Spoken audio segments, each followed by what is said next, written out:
Alors, la police aux frontières, c'est aujourd'hui la dénomination. Hein. Il n'y a pas eu vraiment à changer les lettres, puisque autrefois, c'était la police de l'air et des frontières. C'est bien sûr une police spécialisée, et en 1973, qui est née en réalité en 1973, parce que les missions de surveillance des déplacements ou des migrations transfrontières, les missions de police aérienne, la sûreté du trafic aérien, la piraterie aérienne, avaient vraiment augmenté et justifié que ces missions soient détachées des attributions qui étaient confiées aux renseignements généraux pour constituer vraiment un service autonome.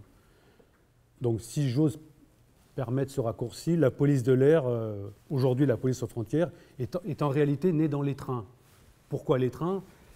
Parce que les renseignements généraux, justement, sont issus de la police spéciale des chemins de fer.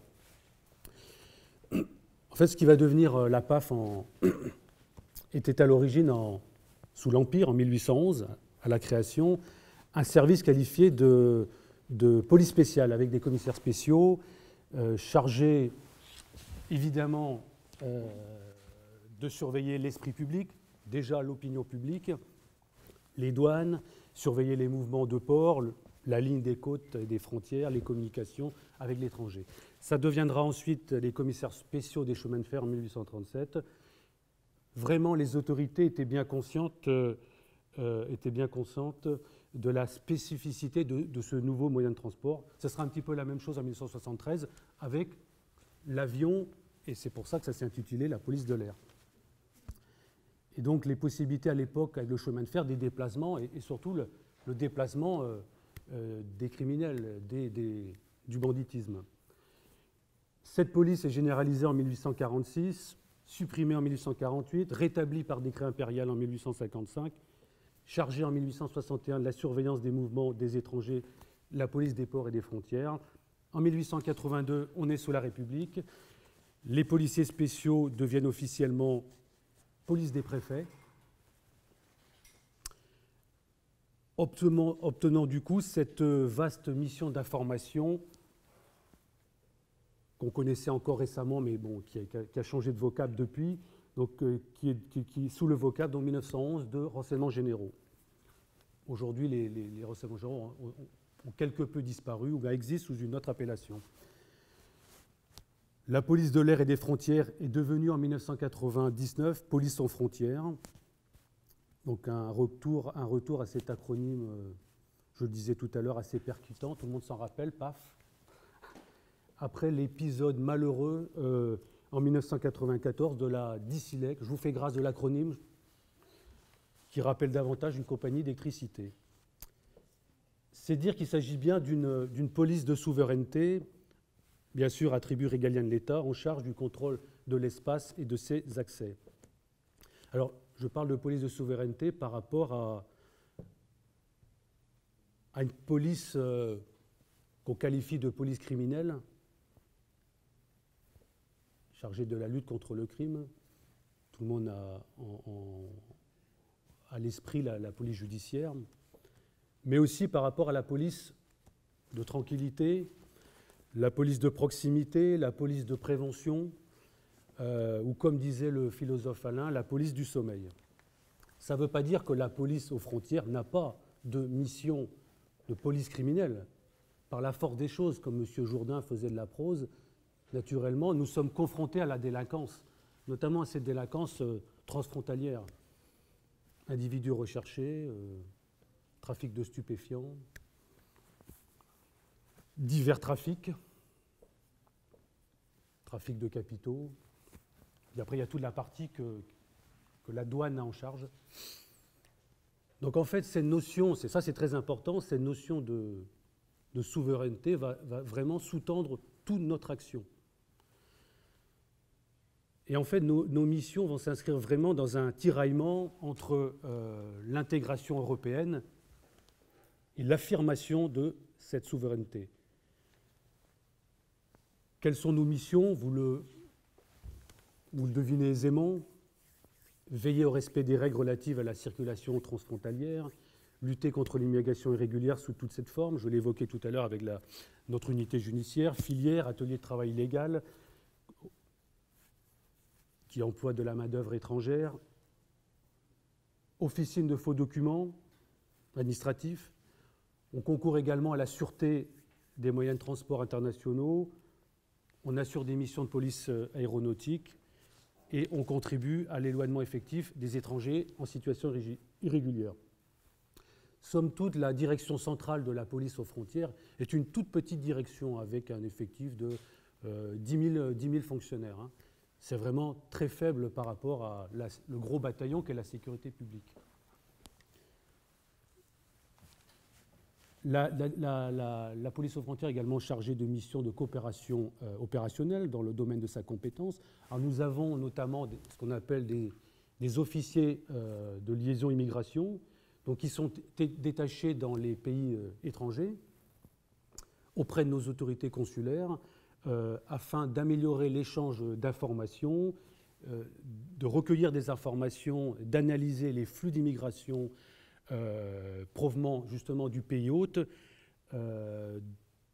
d'en suivre les itinéraires, les modes opératoires, de détecter l'existence d'organisations criminelles, justement, qui sont impliquées dans le trafic de migrants en direction de notre pays, voire de l'Europe, les incidents qui peuvent être la cause d'une nouvelle évolution des flux, donc ça c'est également la conjoncture politique, les méthodes utilisées en matière de faux documents, les moyens évidemment, et ça c'est important, d'aider le pays hôte à prévenir ces flux d'immigration, et les moyens de faciliter le retour des immigrés illégaux dans leur pays d'origine. On verra que c'est très important, ça, l'aide au pays justement, par où passent ces flux, ou qui est même à l'origine de flux. Et justement, il existe dans le cadre de l'Europe des programmes d'aide justement en direction de ces pays et de leurs autorités. J'ai reçu récemment une délégation justement en provenance de Tunisie, donc composée de policiers, de douaniers, de gardes-côtes, gardes-frontières. Une coordination européenne et opérationnelle renforcée est assurée par la direction centrale, notamment via ces centres de coopération policière et douanière, ce qu'on appelle CCPD. Donc, alors nous en avons un justement au Perthus, hein, peut-être que vous le connaissez, vous en avez entendu parler. Il faut savoir qu'il y en a 4 sur la frontière espagnole avec l'Espagne. Il y a celui qui ouvre 24 heures sur 24, c'est celui qui est à Hendaye. Et nous avons ceux qui sont... donc l'un se trouve en Espagne, l'autre en France. C'est alors je ne dis pas de bêtises, celui du Mel du Roi. Alors, je l'avais noté. Enfin, ce sont deux petits CCPD qui sont notamment, dont l'encadrement est assuré par des gendarmes. Ceux d'Hendaye et du Perthus sont tenus par... Enfin, le coordonnateur est un policier, un commissaire de police. Rien qu'en France, la DCPAF, la police aux frontières, doit surveiller 7600 km de frontières, dont à peu près moins de 3000 terrestres. C'est vrai que si j'inclus l'outre-mer, c'est 4000 km de frontières, avec justement le pays où on a plus de frontières, c'est le Brésil. C'est, je vous l'ai dit tout à l'heure, 620-30 avec l'Espagne, 600, à peu près la même distance avec la Belgique, près de 500 avec les Suisses, 500 avec les Italiens, un peu moins avec les Allemands, 450, 75 avec le Luxembourg, 57, alors ça c'est le seul territoire qui ne soit pas dans l'espace Schengen, c'est l'Andorre. Je vous l'ai dit, un peu de moins de 700 avec le Brésil, et nous avons aussi le Suriname. Voilà.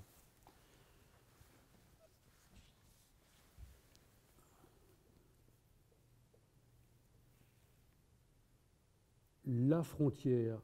Alors effectivement, la frontière. Alors on va passer maintenant aux spécificités un petit peu de la police à la frontière. La frontière, en fait, c'est un thème qui a fait évidemment couler beaucoup d'encre et couler beaucoup de sang également. Régis Debray nous parle d'absurdité très nécessaire. Il y a un écrivain américain du 19e siècle qui nous dit dans son dictionnaire, ça s'appelle d'ailleurs le dictionnaire du diable, c'est Ambrose Bierce. En géographie politique, la frontière est une ligne imaginaire entre deux nations séparant les droits imaginaires de l'un et les droits imaginaires de l'autre. Pour revenir au réel, la frontière, c'est une ligne conventionnelle qui sépare les territoires de deux États limitrophes. Et cette frontière a vraiment imprimé la culture de notre police, qui est une police, je l'ai dit, de souveraineté, en charge du respect des règles relatives à la circulation transfrontalière et la maîtrise des flux migratoires, dans ce qu'on appelle, vous en avez sans doute entendu parler, les aubettes, dans lesquelles les policiers effectuent traditionnellement les contrôles. Alors c'est des petites cabanes, hein, pour ceux qui ne le savent pas, des petites guérites, des édicules. Ils effectuaient traditionnellement leur contrôle, et aujourd'hui, ces aubaines ne sont plus visibles que dans les frontières plus fictives qu'on retrouve dans un aéroport, par exemple, les aéroports internationaux. Le point de départ de notre action au quotidien, c'est vraiment l'accord de Schengen, signé en 1985, relative à la suppression graduelle des contrôles aux frontières communes, qui a été mis en application par une convention en 1990 et qui est réellement entrée en vigueur en 1995.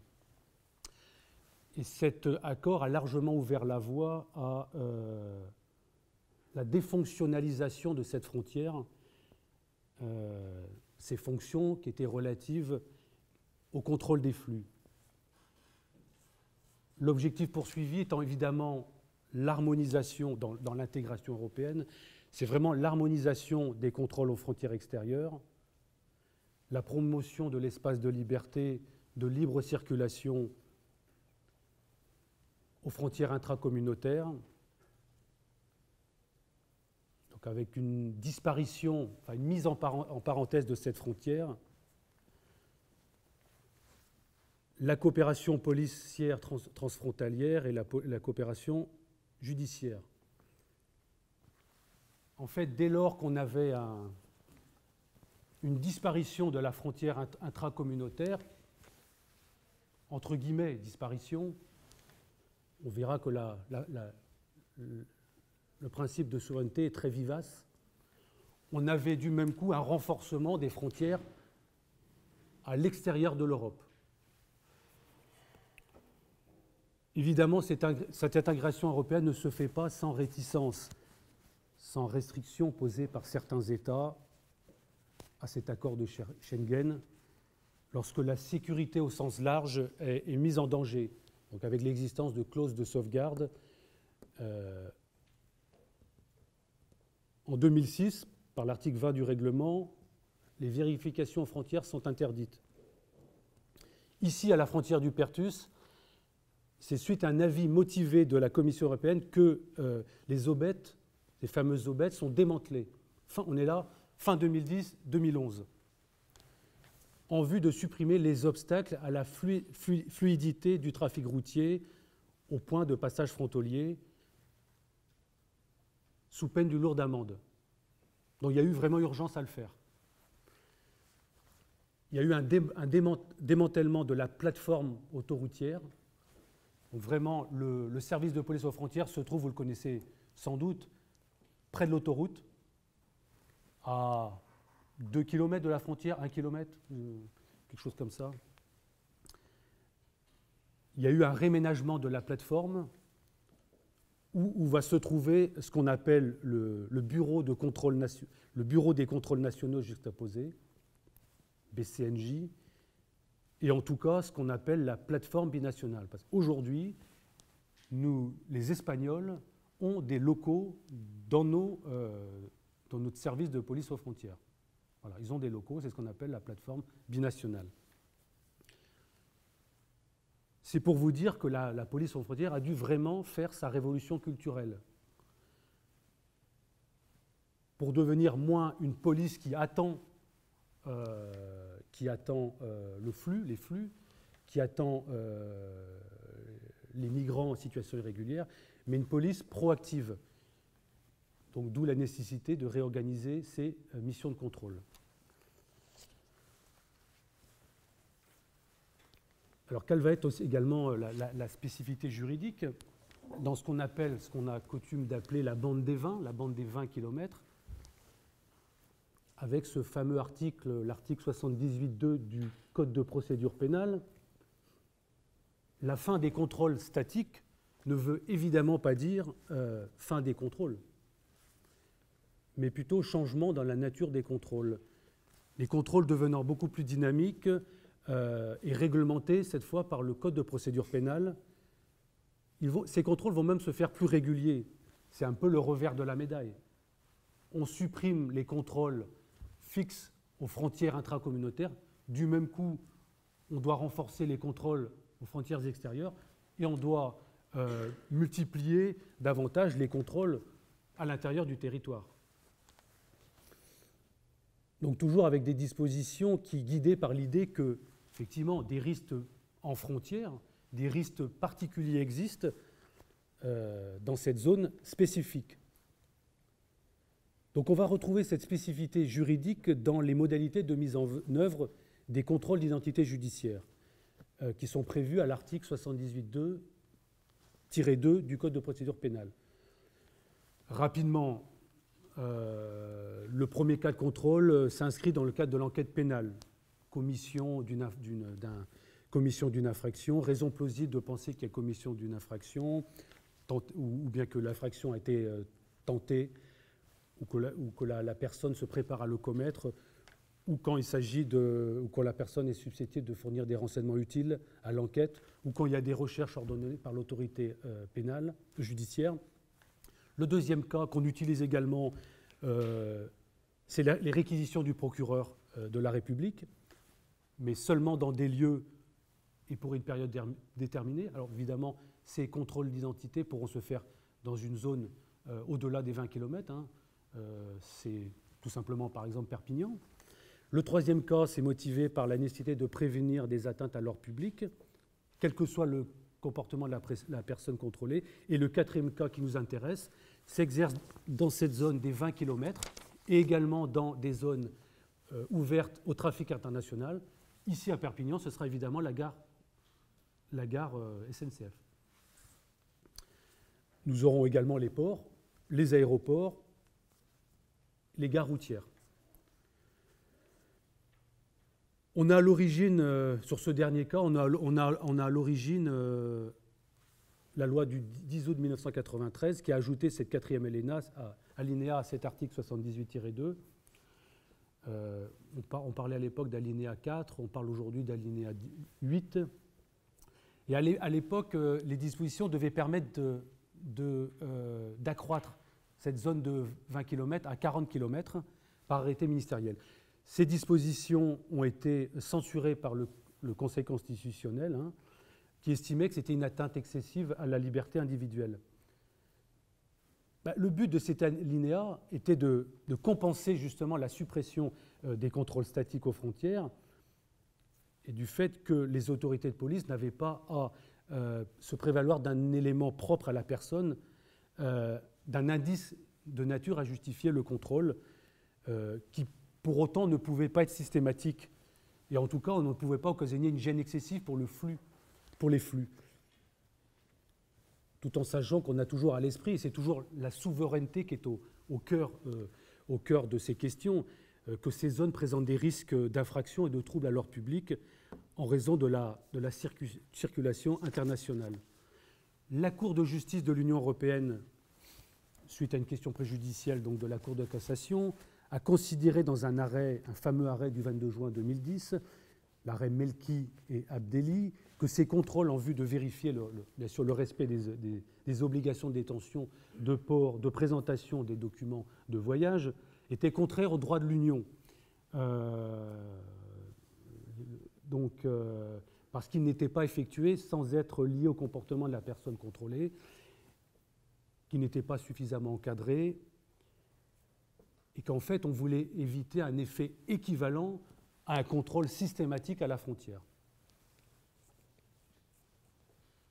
Donc en fait, pour la Cour de justice de l'Union européenne, cet article ne comprenait ni précision ni limitation concernant l'intensité et la fréquence du contrôle.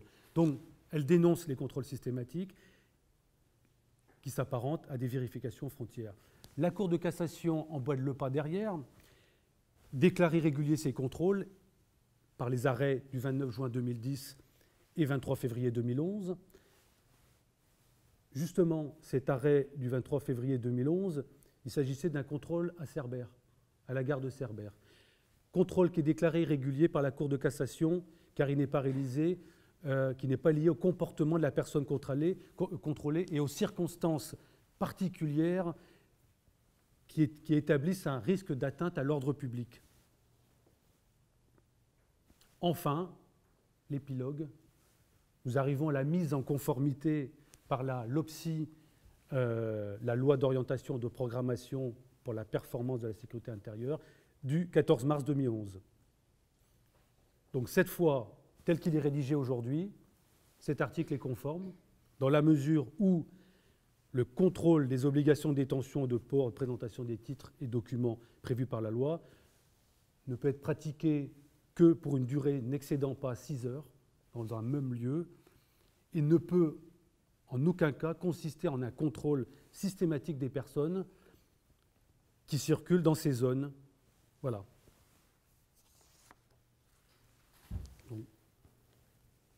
C'était un paragraphe très juridique, mais ça méritait d'être présenté pour bien comprendre la genèse. Autre spécificité, alors là c'est beaucoup plus récent, c'est le maintien du délit d'entrée irrégulière. Alors ça surprend encore certains parce qu'ils ont entendu parler dans la presse, tiens donc, on a dépénalisé le séjour des étrangers. Mais justement, la loi a dépénalisé le séjour des étrangers, situation irrégulière, mais n'a absolument pas dépénalisé l'entrée irrégulière sur le territoire.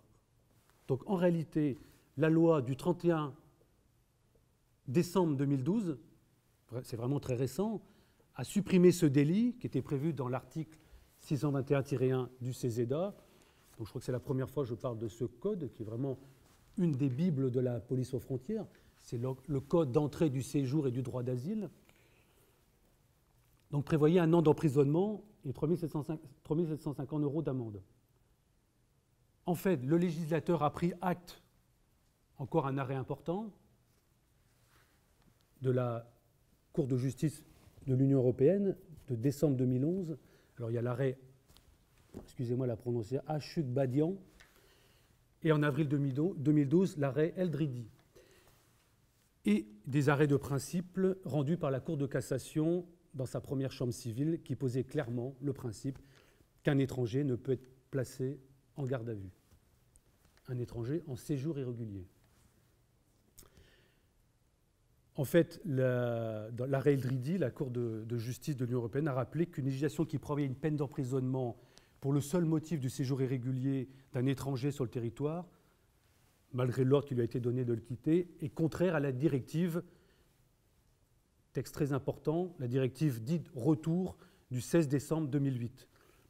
Donc en fait, les mesures contraignantes doivent être le moins coercitives possible, et être encadrées et limitées dans le temps pour une durée maximale de 18 mois. En France, c'est 45 jours. J'étais récemment en Suède, ça peut aller jusqu'à 18 mois. Donc en fait, ces étrangers en situation irrégulière doivent être placés dans un centre spécialisé et en tout état de cause séparés des prisonniers de droit commun.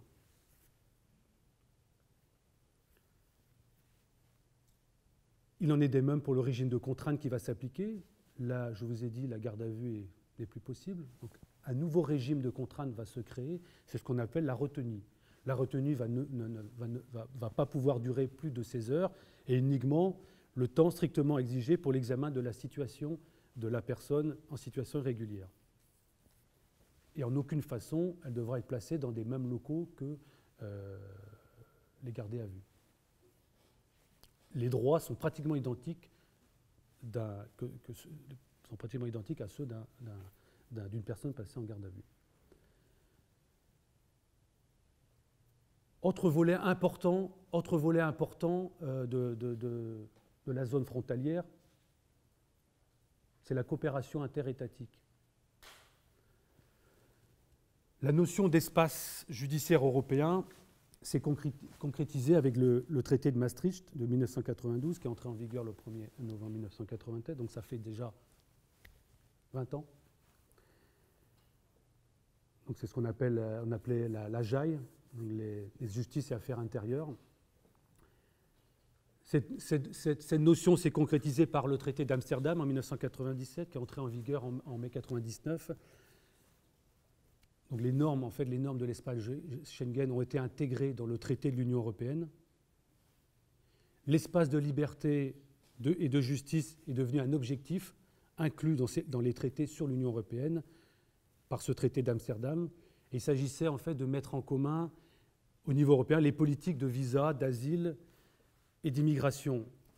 Donc cette politique de coopération policière et judiciaire a été intégrée par le traité de Lisbonne au traité de fonctionnement de l'Union européenne. C'est vrai que jusqu'à présent, l'Europe, et on a tous ça en tête, c'était les marchandises, c'était l'aspect économique. Dans une perspective purement économique et marchande, lors de la fondation, les matières régaliennes comme la justice, la sécurité, qui sont vraiment au cœur de la souveraineté nationale, étaient abandonnées à la compétence traditionnelle des États.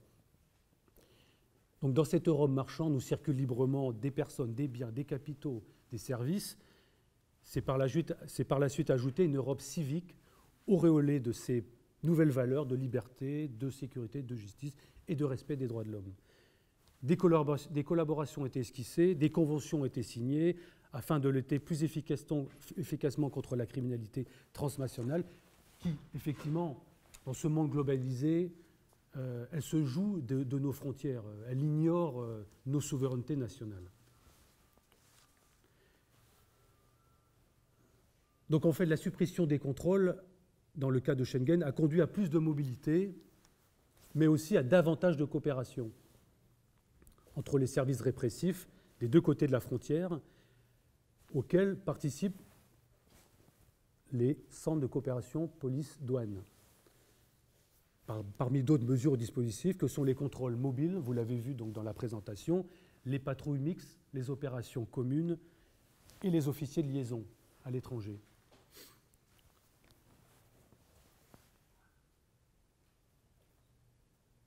On va revenir à notre territoire, les Pyrénées-Orientales.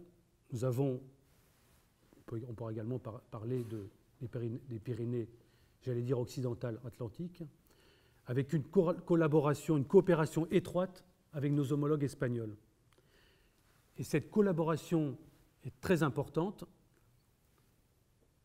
et elle est organisée sur la base de traités européens, évidemment, et des traités bilatéraux.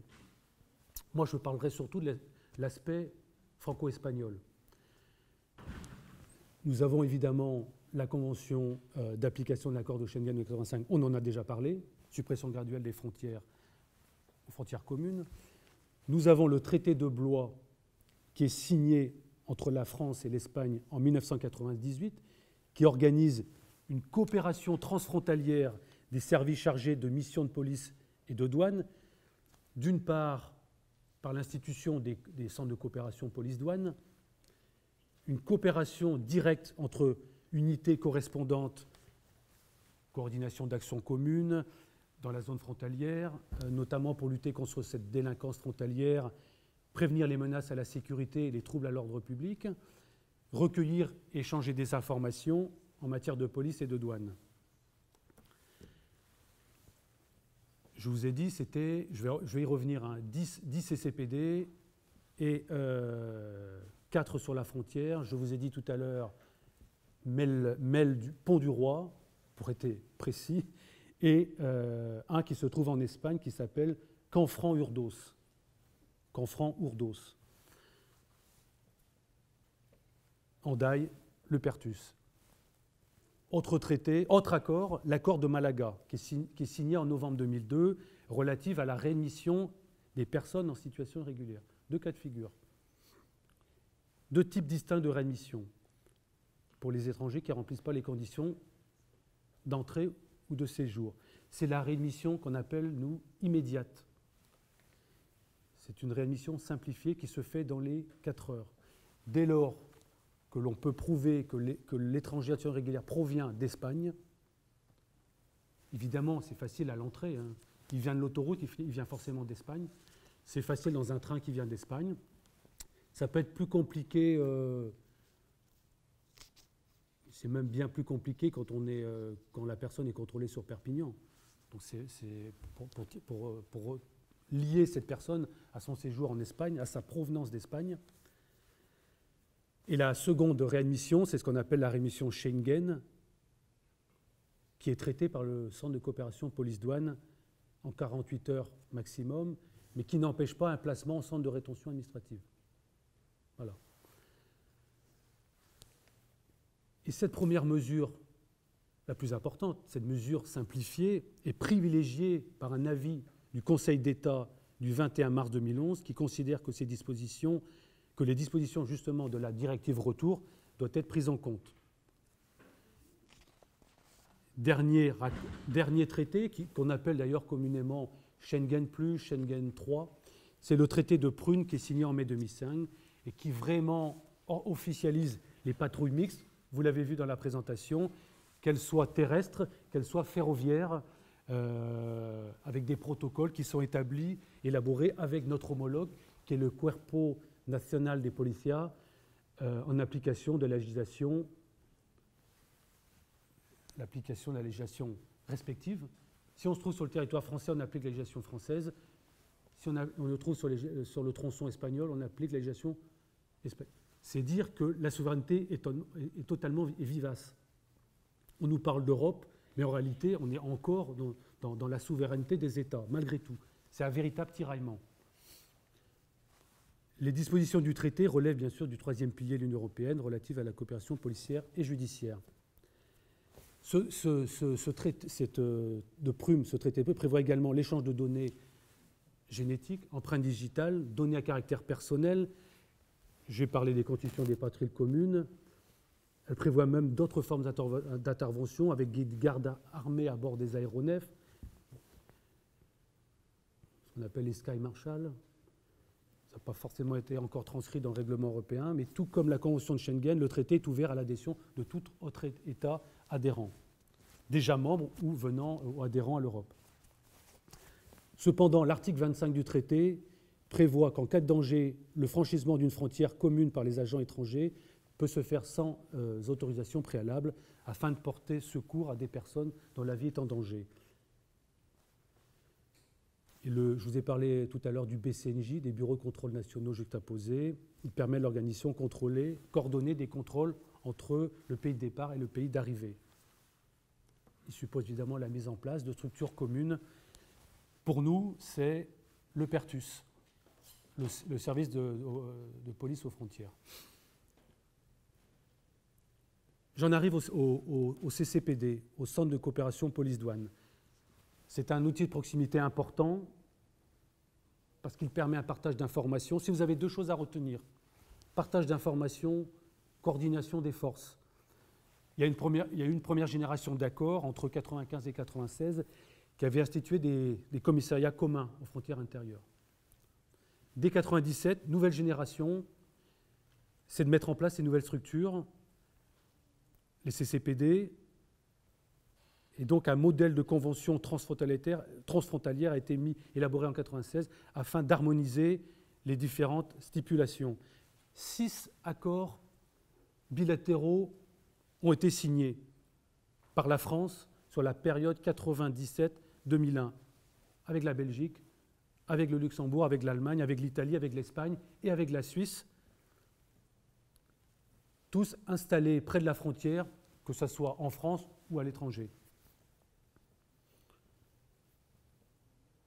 Ces centres de coopération regroupent dans un même lieu, outre des fonctionnaires de la police aux frontières, d'autres policiers, des gendarmes, des douaniers, nos homologues.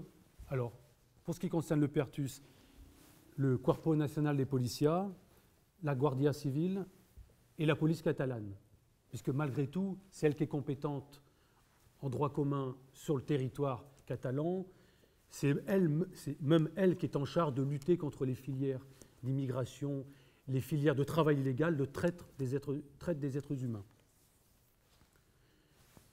Pourquoi c'est important les CCPD? Pourquoi c'est important? Parce que en faisant regrouper dans un même lieu tous ces policiers, déjà, rien que nous, Français, on a des cultures différentes, gendarmes, douaniers, policiers, mais également avec nos homologues étrangers, ça permet des rapprochements de cultures.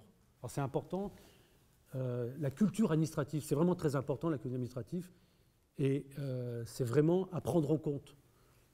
Et ça tient au succès des CCPD, la rapidité d'intervention, le fait de côtoyer, le fait de se connaître.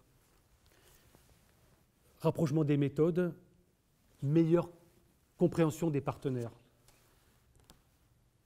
Je regarde si je suis dans les temps. Je vais abréger. J'ai suffisamment parlé des CCPD. Je vous ai dit ce qu'il fallait retenir.